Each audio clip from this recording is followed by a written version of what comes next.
looking shawl, if you will. And so I quilted 1-inch squares and put plastic polyfill, at that time is all I could find at Joann Fabrics, and created a quilted cape for my daughter.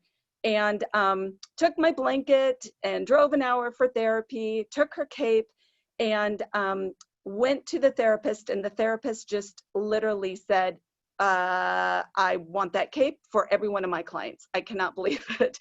And then went to Target, and my daughter was able to handle the regulation of the stimulation to be regulated enough to go through Target. But really what touched me the most is that, and I always get emotional when I tell this story, for the first time, they saw my daughter and not her behaviors.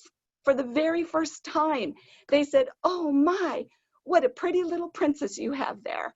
And they knew something was up with her, but they chose to look at her and not just these behaviors that I literally would get judged on, like, okay, mom, do your duty. Why aren't you disciplining her, et cetera, et cetera.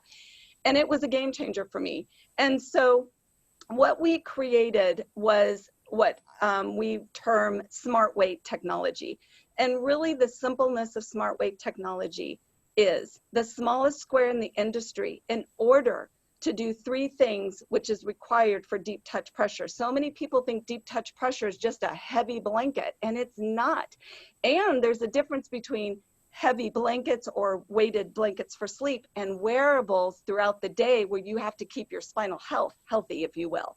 And so you take the smallest square in the industry with the right amount of deep touch pressure per square inch that's actually touching the body. And then you can have less weight or more weight depending on the nerve contact that you have. And then you can wear your weight just like you would wear your clothes, your jacket or whatever, and not have any negative or unsafe. And then when I started looking into the polyvagal theory, well, oh my goodness, it just opened up a whole new. So Marna, let me get, I'm curious to have Victoria kind of chime in here too with some of the things that you're describing, because so I'm not certain how much our participants here already are knowledgeable or not about somatosensory functioning and deep pressure versus light touch and that sort of thing. So do you, Victoria, want to talk just a moment about, I noticed in your lab description that you actually said something to the effect of that you study the somatosensory, what did you say? The somatosensory functioning of touch or the somatosensory pathways of touch? What did you say? And if you could, can you translate that into non-scholarly layman's terms? Yeah, so can you guys hear me now? Yeah. I was able to figure out my glitch. Yeah, so everything, Marna, that you said speaks to exactly some of the ideas that we're trying to incorporate into our own research, right?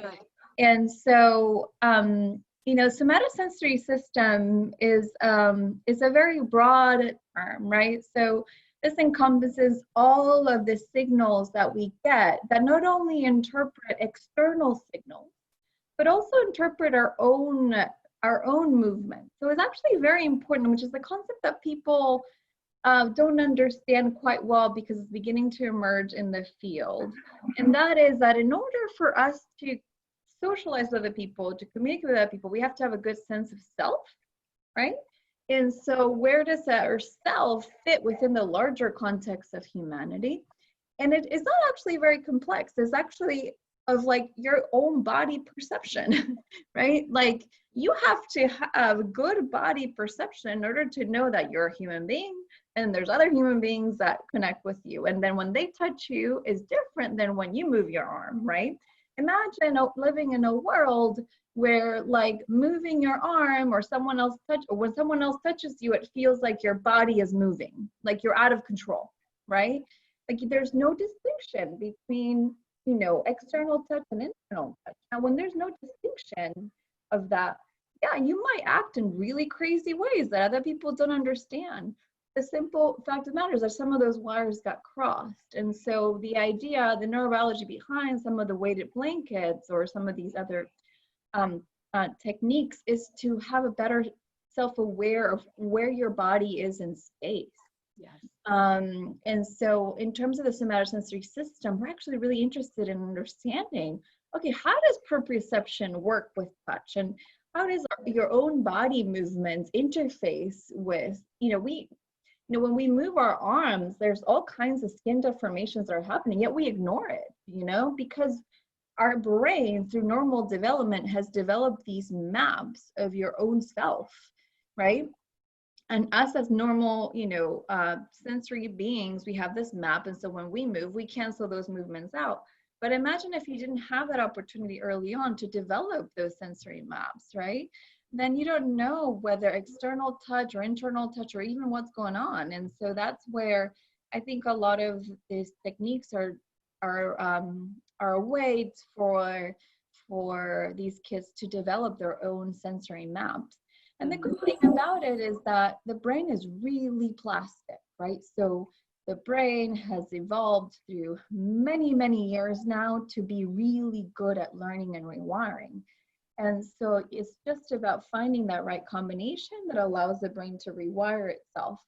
And then it can make improvements and grow. So talk for a moment a little bit, Victoria, about how what's the relationship between our somatosensory needs or our somatosensory pathways and this change that we're experiencing right now, this significant change that we're experiencing as a result of COVID. And so it's changing social proximity norms, and it's changing the likelihood that we're going to either give or receive touch. And how might that impact someone's somatosensory processing? I guess maybe that's the best way to put it. So can you just talk about that for a moment? And Marta, if you want to jump in on here too, that would be great.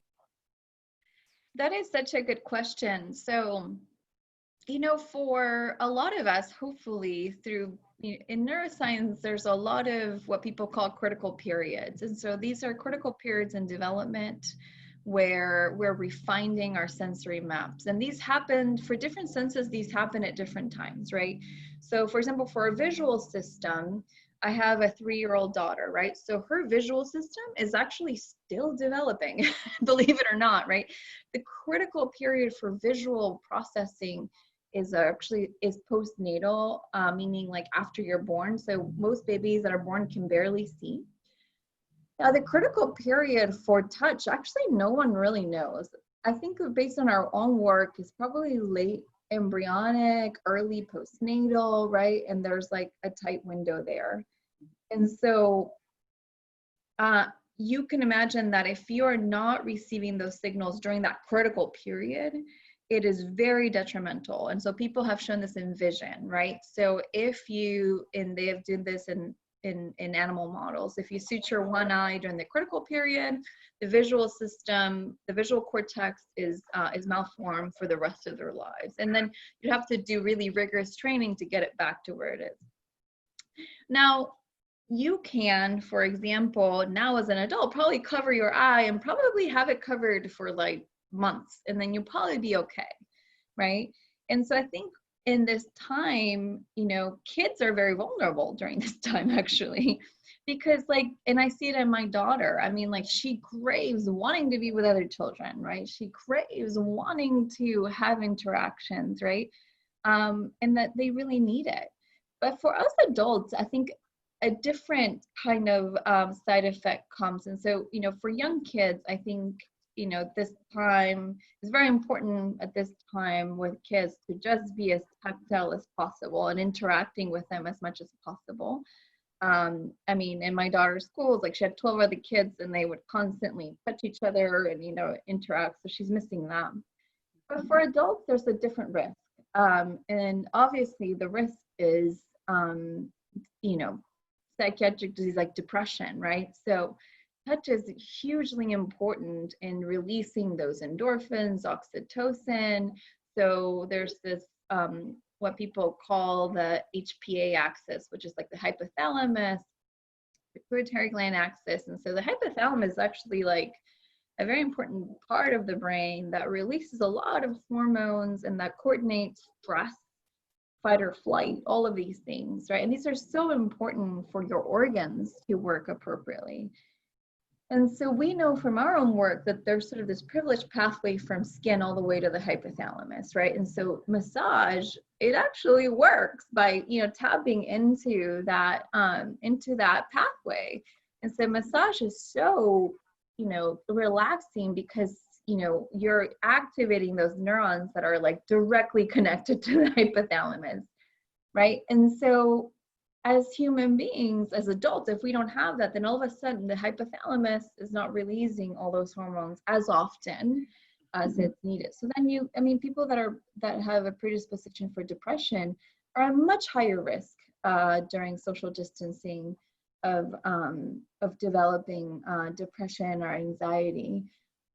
Unfortunately, what are some ways of circumventing that? So obviously we have the same hormonal responses when we Skype with people, right? Is not the same, but is similar. So, keeping contact with people via Skype, but also just being just more aware of things that make you feel good, like, baths or lotions and things like that are very important at this time. So trying to just re-engage those neural networks could go a long way.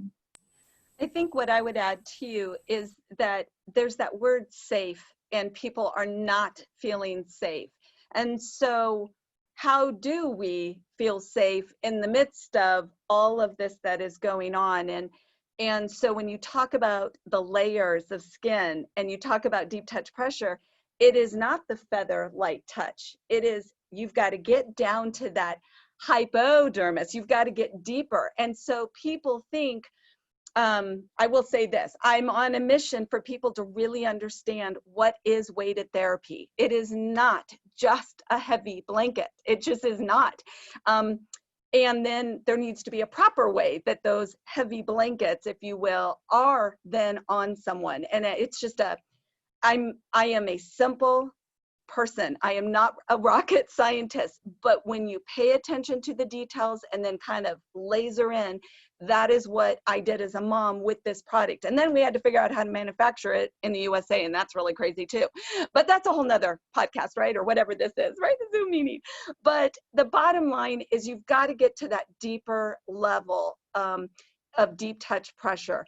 And it needs to be even. It needs to be in constant contact with the nerve. It needs to be a freedom of movement. Never, ever, ever in the history of weighted products should it ever be a restraint or a restriction of any kind.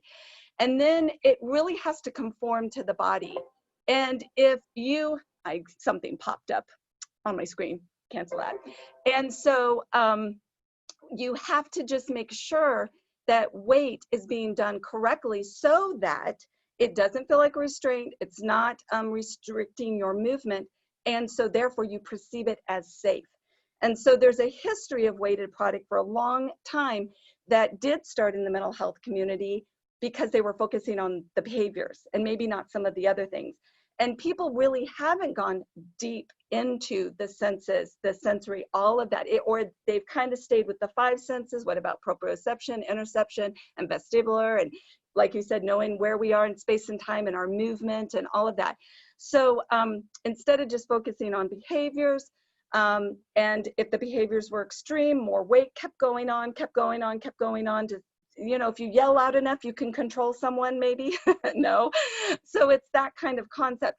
So it was really about keeping things, what I call the 3 C's, compression, conformity, and then consistent, constant contact with every nerve, and complete freedom of movement. And then the difference between weight at night versus for sleep versus something wearable that you have throughout the day. And really looking at that safety element. And so there is a weighted blanket craze of today, and they are being mass produced overseas. And it is all about, well, you're going to lower your depression and your anxiety and your this. And a lot of people will get some results from it. A sack of potatoes might help you also, but you have to be careful about that weight. And if you really want it to be therapeutic, if you want it to be current to neuroscience, if you really want it to dive deep into that deep touch pressure and the understanding of it, weight needs to be done well. And then on top of that, now because of COVID and because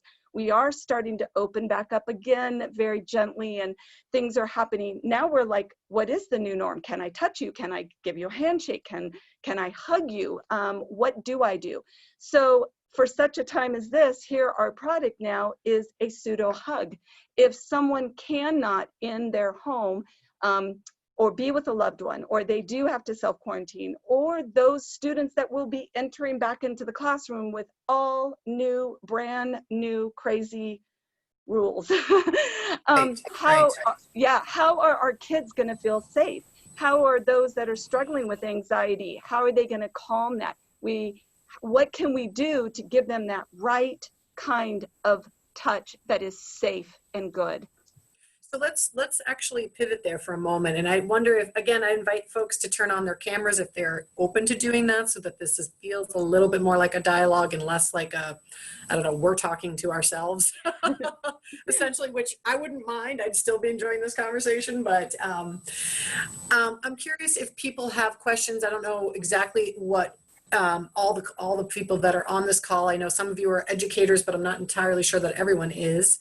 And so I'm wondering, what questions do you have for Marna or Victoria related to touch deprivation, touch hunger, touch needs during this time of social distancing, or even how those very real difficulties that we're experiencing may be prolonged, because I think it's actually going to change our norms around, like I was saying before, social proximity and physical touch for quite some time to come. So I'm kind of curious if folks want to chat in a question or unmute themselves and ask a question to one of our guests. That would be fantastic. So I'll give you guys a second to maybe chime in.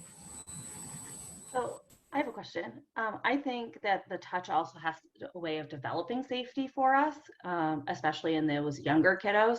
So when I'm thinking of, we may be remote, we may be back in school and not allowed to touch one another. What are some of the recommendations you have, especially for the younger elementary kids, in feeling that safety and connection with the adult who's like, no, I can't touch you?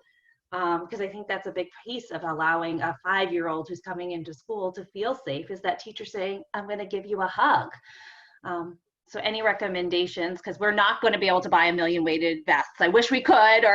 Well, I don't want you to buy a million weighted vest because the ugly blue vest would be horrible. Well, but the case, either way, we aren't going to be able to buy a lot of them as a school system. I know. We do have a lot of schools getting lap pads that are helping, or wearable things. And you can go on our website and look. This is really about the science. You are so right. I remember what Dr. Porges at one of his polyvagal theories in education that I attended symposium, which was amazing. But our facial cues are going to be huge, but of course there's going to be masks. So what are we going to do with that? I think it is also about our own calmness that we feel as teachers. How can we approach them? What are things that we can do? We've really got to come together and figure out what some of those are. You are correct. Not everyone is going to be able to buy a weighted product. It is my hope and dream that every single student, because when I've been in a classroom of 30 students, they are craving and asking for something to help them be calm. Like a pencil and a piece of paper, they can have a fidget that is a different tactile. It's magnets. And so you get your fingers in there and they can stroke it and pet it and maneuver it. It's wonderful. And then they could have a lap pad just around their neck like a scarf because it has magnets. They could have sashes. You can see it right there, the crisscross applesauce on, and there's things that they could have that aren't ultra expensive. And it's not a blanket, to be quite honest. It's a smaller item that they can use. And then there's, of course, lots of other tools that can be used. I'm only one tool, just really a good current to science tool when it comes to the weight. So there's going to have to be a plethora of things that are going to have to be added to that classroom for sure. What do you think, Victoria? Do you have any specific things that you think people should be thinking about? I think the what Martina said about the gadgets that are small, and that's like, I wanted to, something came to mind. So there's an International Association for Social Touch, and so I can send you guys the link if you guys are interested in joining us every year. They're usually in Sweden, if you can swing it, but it's not going to be like, I'm sure with COVID it's going to be all WebEx, and so. And there at that meeting, there's a whole section on this wearable thingies, gadgets, like the latest, and people are developing little, animal-like looking things that people can touch and interact with. And there's this whole section on how do we increase social touch during early development. So at the end of this, I'll send you guys the link. I'm one of like their board members, so I you guys there. Just found them. Are they called the International Association for the Study of Effective Touch? Effective touch. That's right. Okay. You got it. Yeah. I'll put their link for you guys right in the chat. Who knew that these people even existed? See, it's so fun. I love this whole trauma-informed movement because it really is helping to bridge so many areas of science and study. And I really think we actually know much more than we even realize we know, because we just haven't had a chance to build all those bridges of understanding between all these various fields of study. You're talking psychology and psychiatry and neuroscience and, evolutionary biology. And I mean, all these things are so really interrelated. So it's great that we're just actively doing that even in this conversation. Jennifer Lewis has her hand up. Oh, sorry. Go ahead, Jennifer. Can you unmute yourself? Yeah, I think I'm unmuted. Can you hear me? I see Jennifer's hand up, but I don't see her mouth moving, so I'm not sure if somebody else is speaking. Can you hear me? I can hear somebody. Yeah. Okay, it is you, Jennifer. Okay, go ahead. Sorry. Okay. All right. So, yeah, that's okay. Little delay, I guess. So I guess this is more of a concern than a question. I hear Melinda saying, what about if we're restricted from touch? And I want to be able to advocate and push back on that. I want to be able to have research-based information to say to the people who are making decisions for educators, telling us not to touch does not necessarily ensure safety for children.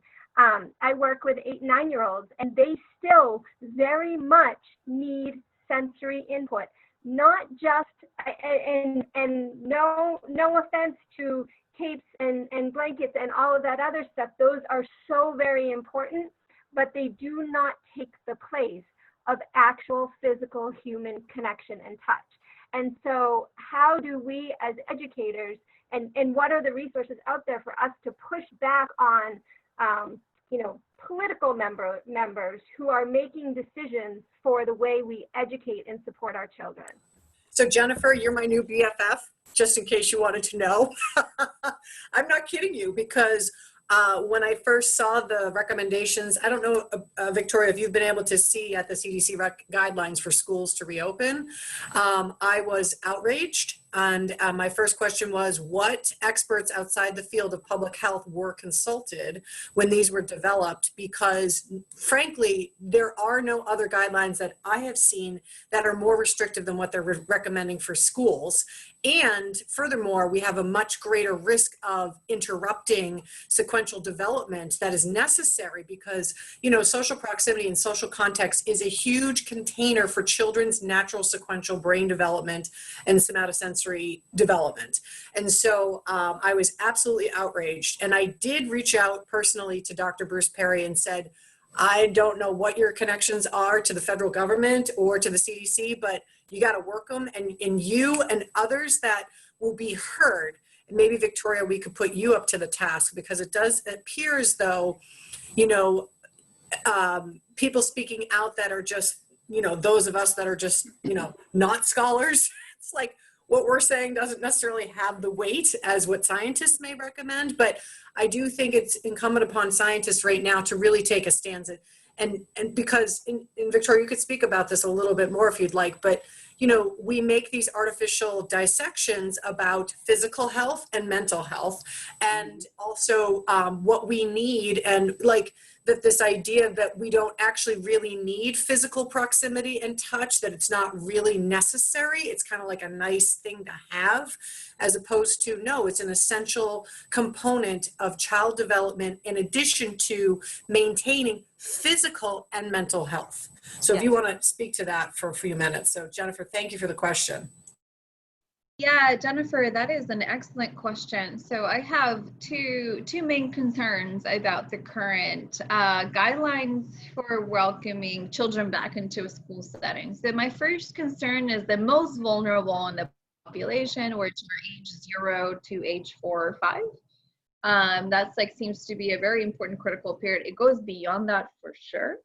But like infant, like, you know, from 0 to 1, like, you know, touch is absolutely essential. Like there is no way.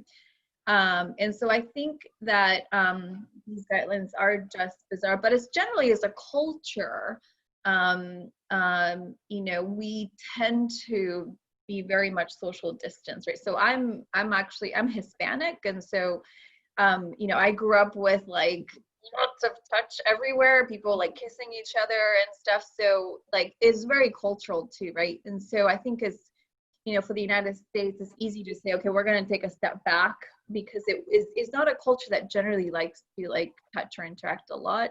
But there is a critical period for touch. Now for masks, there's actually studies that show in primates that if you cover the face of a caregiver, they don't develop abilities to recognize facial expressions. Yes. And so, so what you're doing is probably breeding a generation of kids that will have a lot of autistic-like features. So the caregivers cannot wear masks, because they need to, especially with infants, because if you do that, there's a part of the brain that is just for faces, just recognizing faces.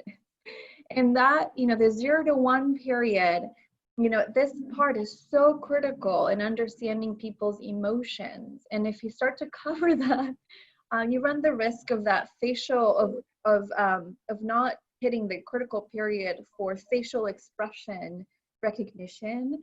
And that could have huge detrimental effects for the rest of that child's life.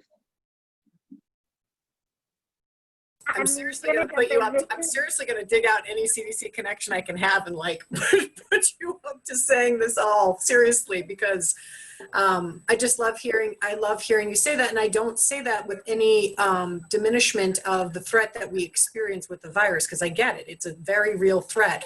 I think what it is it's about balancing threat, right? Because there are more than just one. There's more than just one form of threat that's occurring here. Marta, did you want to say something there? Oh, you know, my oldest daughter's 26 and she's ASL fluent. And so, of course, we're familiar in the deaf community, you're covering that mouth and you're covering the face. And so then I'm like, why can't all face masks have that clear so we can at least see or compromise or something, you know, but obviously it's not that easy. But yeah. You know, to address weight too, you know, again, we are only one tool being done correctly. I don't want to be a commercial for just capable. I really want the science of capable to come out, the touch of capable, the understanding of that it's not just a heavy product. But if you don't have access to tools, if you don't have something, it is almost the next best thing to a human person. And I would never say that it would replace it, because I see the effects of that on my daughter every single day, who is now 14 years old. So it is imperative that we find tools and we find correct tools that can be used. And this pandemic is bringing the mental health awareness and the trauma awareness. Now we need to not just be informed, we need to dig deeper, and we need to see what we can do and try to get on the same page. It's going to be hard though. Obviously it's not just that easy. I wish it was, but it's not. Jennifer, did you want to jump in there again? Go ahead. I just wanted to really quickly respond to Dr. Oberra. I was hearing completely what you were saying about reading facial expressions and that of the caregiver, but I want to also layer on that the peer-to-peer reading of facial expressions is just as important. We are teaching children all day long how to interpret other people's facial expressions, body language, and by restricting that of their peers as well is just as dangerous, I think, in my opinion, as restricting the view of the facial expressions of their caregiver. Absolutely. Jennifer, what do you do? I'm just a third grade teacher, that's all. No, she's not just a third grade teacher. She is phenomenal third grade teacher. I will tell you that from experience. I believe it, Melinda, because I can hear it from what she's describing. I'm like, she's either like a speech path or she's like an OT in there, or yeah, no, you're an I am just a lover of all things child development. That's awesome. That's awesome. Thank you for your questions. They're excellent. How about others? Are there other folks that want to chime in here?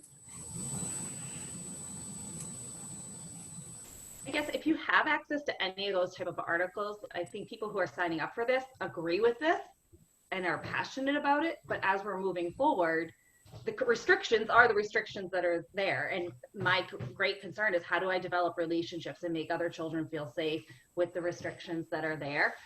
And the reality of reading a big science article and having somebody read it, they're not going to make sense of it. They're going to put it on a desk and move it aside. So something that has an article, any articles or resources that has the science weight with the readability of layman's terms, if that makes any sense. If we have that can be presented to our SAUs and forward, I think it will help us advocate for what we know in our heart that we don't have any voice to say. So Victoria, Marta, do you guys have some things in particular you recommend? I'll speak to that as a scientist. I think scientists have a huge problem with communicating to the audience, like huge. And it's one of my biggest, if I could do anything as a scientist, is to be able to communicate our science better. Hence why I always say yes to any of these forums, always, because it's the only way that we're going to change policy. So, unfortunately, Melinda, I don't, scientists are notoriously bad at communicating science in a concise, layman's term. So some of the resources that we're working, obviously, with the International Association for the Society of Effective Touch, the IASAT, we're talking about some of these issues. Also at Rutgers, where I am at, I'm in communications with the science communication program there to develop specific programs to bridge the biomedical research with outreach. But it's really, I think it's a tough problem. And I urge all of scientists to do this on a regular basis. Because, when you think about it, we get paid by taxpayer dollars. Your taxes pay my research. I have a duty to communicate my work to people, right? And some scientists are just like, and so I think that you guys are doing the right thing about reaching out. And so I can also, for example, for, the face mask research, I can get you in touch with a person that has done this work at Harvard.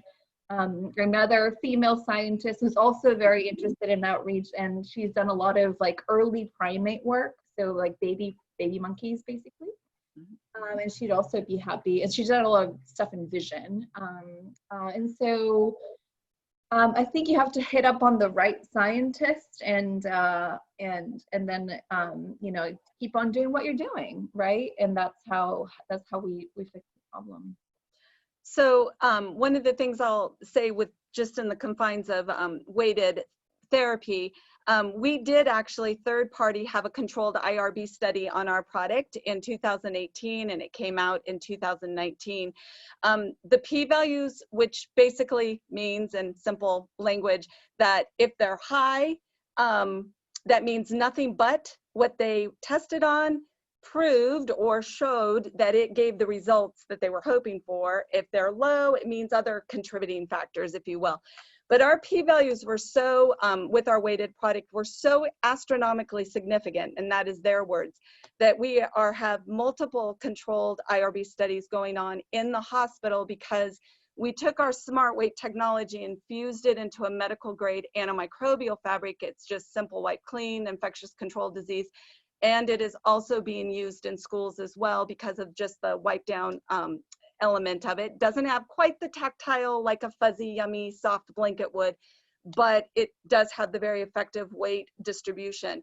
That article is going to be published in the clinical medical journals in August. So that comes out, the very first one, and then there's several others that are going on. So, you know, weight has been around for 30 years. Weight's been done wrong for about 30 years. Now we're trying to get weight done correctly. And honestly, it's hard to change minds. It's hard to change minds to say, well, weight needs to be done differently. Weight needs to be done safe. Weight should be per square inch, which is what the study showed, versus the total weight of something. The total weight of something is very important if you're lifting it up with your biceps. If you're a 3-year-old, a 2-year-old lifting something up, or 76, a 90-year-old lifting something up, you need to be aware of that. But it's really about when it is touching that nerve and how it is on you, if you will.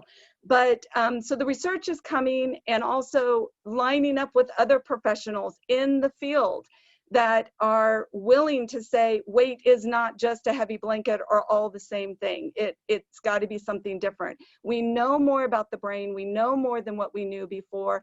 Things are coming out, things are being said, and then it's taking us as women and professionals and as men to really start talking in layman's terms. My whole focus was to make it practical, reversible, machine wash, tumble dry, wipe clean. It had to be usable in order for it to be used throughout the day without what we would say the big science phrases or curriculums that are so hard to put into a classroom. As a teacher, you know, you can have the best information, but if it's not practical and you can't get it to your students, it doesn't really matter. One of the biggest questions I get asked at trauma-informed conferences is, okay, this is such great material, or okay, this is a great idea, but how do I implement this into my daily classroom? How do I touch my students? What do I do with this? So it just has to be practical. It has to be layman's terms as much as possible. And Victoria, when I heard you on NPR, you did that. And I was like, oh my goodness, that's so awesome. So thank you for taking all your brilliance and making it understandable. And I second that. I second that, Marna. Your brilliance too. You know what I mean? Like, I mean, I hate to say it, but I do feel as though this movement is in many ways being the momentum of the trauma-informed movement, I think in many ways is being carried by the women, because women in general tend to be more oriented towards connecting and sharing than the men, who tend to be more siloed and sort of in their own world. So I really appreciate you being here, Victoria. And it's 10:58 right now. We're going to be done for 11. So I just wanted to say thank you so much. I hope it's okay if I continue to bug you because I do that with people, unfortunately for them. And Marna is just a beautiful, beautiful individual and an amazing woman. And, you know, we met at a conference, and now we were fast friends, and now we're trying to collaborate with one another as well. So I appreciate everybody being on this call. I was able to remember to hit record about 2/3 of the way through. But really, when the conversation really got going is when I remembered to hit record. So that if people want it, you can reach out to me and let me know. And so thank you. Happy Friday, and talk to you folks later. Bye, everybody. Thank you. Thank you.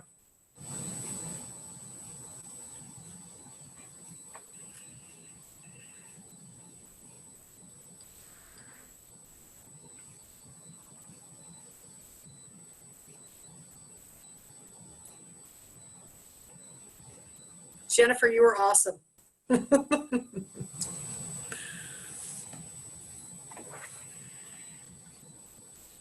don't know if these folks are still there or they weren't there. Or...